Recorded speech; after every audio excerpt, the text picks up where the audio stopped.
మనము ప్లానెట్స్ అన్నీ డిఫరెంట్ హౌసెస్లో ఉంటే ఎలా ఉంటుంది, ఎటువంటి యోగాలు అని చూస్తున్నాం కదా. So all the planets in 4 houses, మొత్తం గ్రహాలన్నీ 4 భావాలలోనే ఉంటే దానిని సంఖ్యా కేదార యోగము అని అంటారు. సో ఇది మంచి యోగం అన్నమాట.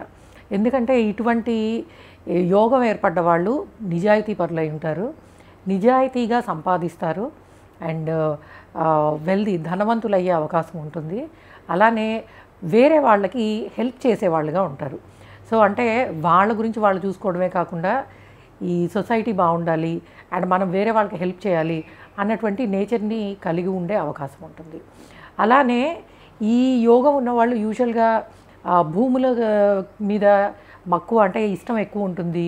అట్లానే అగ్రికల్చర్ని కూడా వీళ్ళు తీసుకునే అవకాశం ఉంటుంది. అంటే జాబ్ చేస్తూనే ఉండొచ్చు, ఏదైనా చేయొచ్చు, బట్ అగ్రికల్చర్ మీద ఇష్టం అనేది ఉంటుంది. సో అగ్రికల్చర్ ల్యాండ్స్ కానీ, సో అగ్రికల్చర్ని ప్రొఫెషన్ కింద తీసుకోవడానికి కానీ అవకాశం అనేది ఉంటుంది. సో అట్లానే ఈ యోగము ఉన్నవాళ్ళు యూజువల్గా వాళ్ళు వాళ్ళ ఇన్వెస్ట్మెంట్స్ని భూముల మీద పెట్టాలనే ఆలోచనలో ఎక్కువ ఉంటారు. ఎందుకంటే ఈ యోగం ఇచ్చే ఫలితమే అలాంటిది.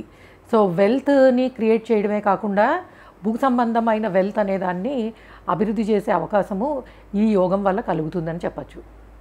సో ఇది సంఖ్యా యోగాలలో ఒక మంచి యోగం కింద చెప్పచ్చు మనం.